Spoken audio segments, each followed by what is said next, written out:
The Case of Charles Dexter Ward, Book 5, A Nightmare and a Cataclysm. And now swiftly followed that hideous experience which has left its indelible mark of fear on the soul of Marinus Bicknell Willett, and has added a decade to the visible age of one whose youth was even then far behind. Dr. Willett had conferred at length with Mr. Ward, and had come to an agreement with him on several points which both felt the alienists would ridicule. There was, they conceded, a terrible movement alive in the world, whose direct connection with a necromancy even older than the Salem witchcraft could not be doubted. That at least 2 living men, and one other of whom they dared not think, were in absolute possession of minds or personalities which had functioned as early as 1690 or before, was likewise almost unassailably proved, even in the face of all known natural laws. What these horrible creatures, and Charles Ward as well, were doing, or trying to do, seemed fairly clear from their letters and from every bit of light, both old and new, which had filtered in upon the case. They were robbing the tombs of all the ages, including those of the world's wisest and greatest men, in the hope of recovering from the bygone ashes some vestige of the consciousness and lore which had once animated and informed them. A hideous traffic was going on amongst these nightmare ghouls, whereby illustrious bones were bartered with the calm calculativeness of schoolboys swapping books. And from what was extorted from this centuried dust, there was anticipated a power and a wisdom beyond anything which the cosmos had ever seen concentrated in one man or group. They had found unholy ways to keep their brains alive, either in the same body or different bodies, and had evidently achieved a way of tapping the consciousness of the dead whom they gathered together. There had, it seems, been some truth in chimerical old Borellus when he wrote of preparing from even the most antique remains certain essential salts from which the shade of a long-dead living thing might be raised up. There was a formula for evoking such a shade, and another for putting it down, and it had now been so perfected that it could be taught successfully. One must be careful about evocations, for the markers of old graves are not always accurate. Willett and Mr. Ward shivered as they passed from conclusion to conclusion. Things, presences or voices of some sort, could be drawn down from unknown places as well as from the grave, and in this process also one must be careful. Joseph Curwen had indubitably evoked many forbidden things, and as for Charles, what might one think of him? What forces outside the spheres had reached him from Joseph Curwen's day and turned his mind on forgotten things? He had been led to find certain directions, and he had used them. He had talked with the man of horror in Prague, and stayed long with the creature in the mountains of Transylvania, and he must have found the grave of Joseph Curwen at last. That newspaper item and what his mother had heard in the night were too significant to overlook. Then he had summoned something, and it must have come. That mighty voice aloft on Good Friday, and those different tones in the locked attic laboratory, what were they like, with their depth and hollowness? Was there not here some awful foreshadowing of the dreaded stranger, Dr. Allen, with his spectral bass? Yes, that was what Mr. Ward had felt with vague horror in his single talk with the man, if man it were, over the telephone. What hellish consciousness or voice, what morbid shade or presence, had come to answer Charles Ward's secret rites behind that locked door? Those voices heard in argument must have it read for 3 months. Good God, was that not just before the vampirism broke out, the rifling of Ezra Whedon's ancient grave, and the cries later at Pawtuxet, whose mind had planned the vengeance and rediscovered the shunned seat of elder blasphemies? And then the bungalow and the bearded stranger, and the gossip and the fear. The final madness of Charles neither father nor doctor could attempt to explain, but they did feel sure that the mind of Joseph Curwen had come to earth again and was following its ancient morbidities. Was demonic possession in truth a possibility? Alan had something to do with it, and the detectives must find out more about one whose existence menaced the young man's life.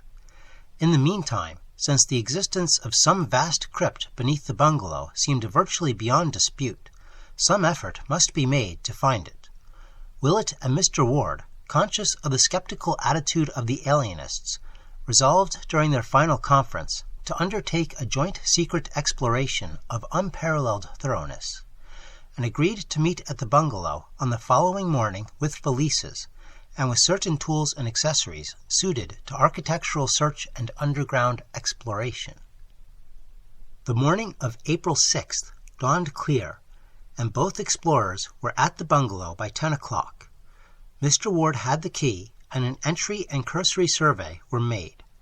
From the disordered condition of Dr. Allen's room, it was obvious that the detectives had been there before, and the later searchers hoped that they had found some clue which might prove of value.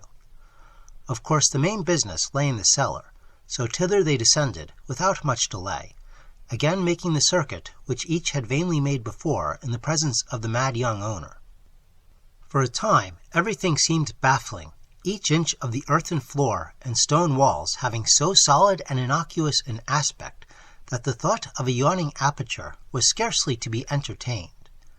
Willett reflected that since the original cellar was dug without knowledge of any catacombs beneath, the beginning of the passage would represent the strictly modern delving of young Ward and his associates, where they had probed for the ancient vaults whose rumor could have reached them by no wholesome means.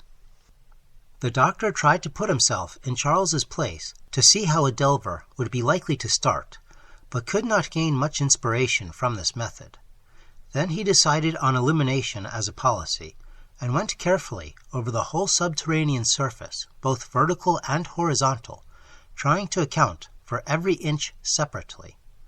He was soon substantially narrowed down, and at last had nothing left but a small platform before the washtubs, which he had tried once before in vain. Now experimenting in every possible way, and exerting a double strength, he finally found that the top did indeed turn and slide horizontally on a corner pivot. Beneath it lay a trim concrete surface with an iron manhole, to which Mr. Ward at once rushed with excited zeal. The cover was not hard to lift, and the father had quite removed it when Willett noticed the queerness of his aspect. He was swaying and nodding dizzily, and in the gust of noxious air which swept up from the black pits beneath, the doctor soon recognized ample cause. In a moment, Dr. Willett had his fainting companion on the floor above, and was reviving him with cold water. Mr. Ward responded feebly, but it could be seen that the mephitic blast from the crypt had in some way gravely sickened him. Wishing to take no chances, Willett hastened out to Broad Street for a taxicab, and had soon dispatched the sufferer home despite his weak-voiced protests, after which he produced an electric torch, covered his nostrils with a band of sterile gauze, and descended once more to peer into the new-found depths. The foul air had now slightly abated, and Willett was able to send a beam of light down the Stygian hole.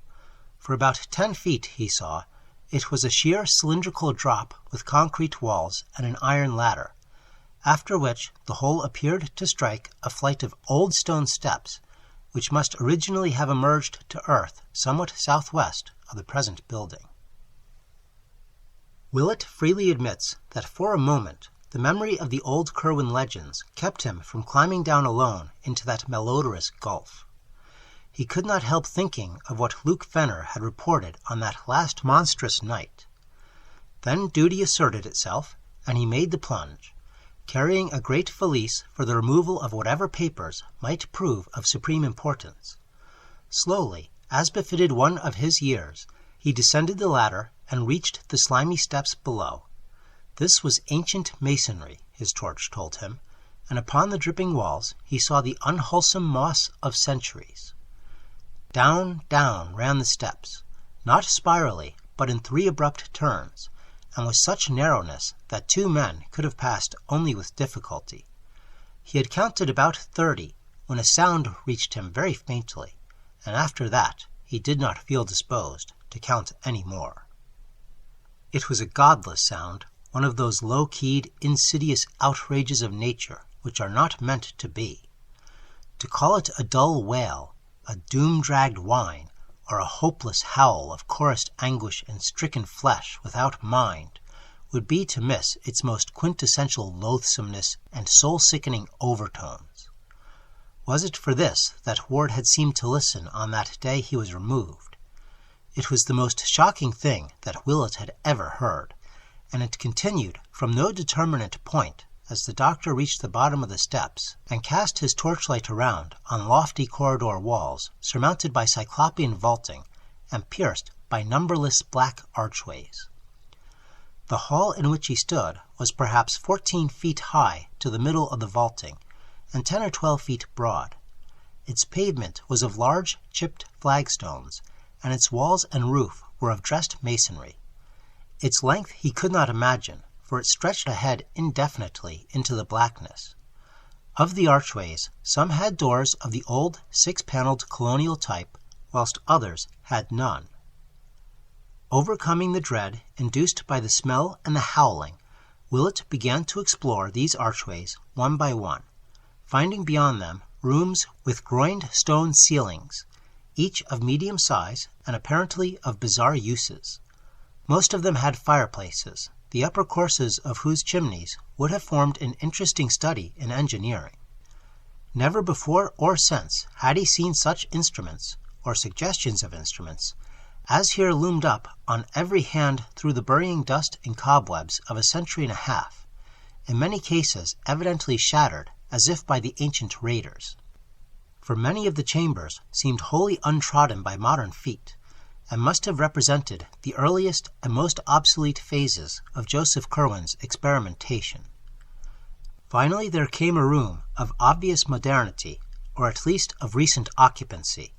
There were oil heaters, bookshelves and tables, chairs and cabinets, and a desk piled high with papers of varying antiquity and contemporaneousness.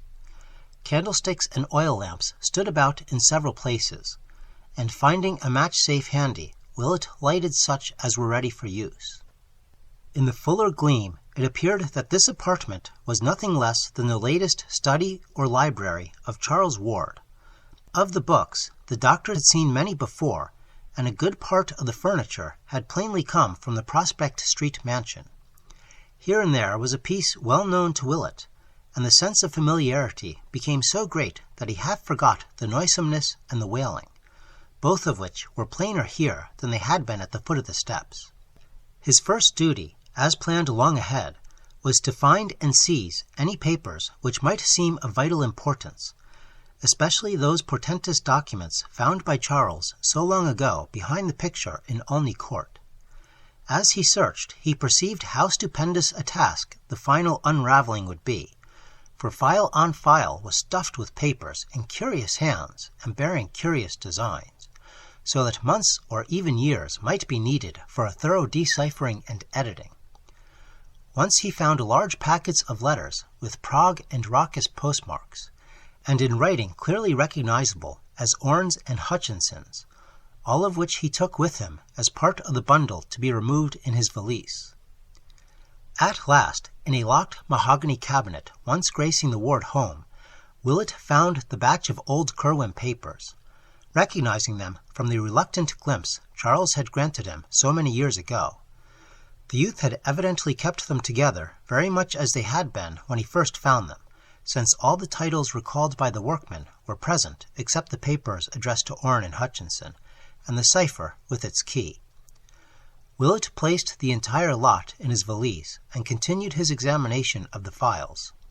Since young Ward's immediate condition was the greatest matter at stake, the closest searching was done amongst the most obviously recent matter, and in this abundance of contemporary manuscript, one very baffling oddity was noted.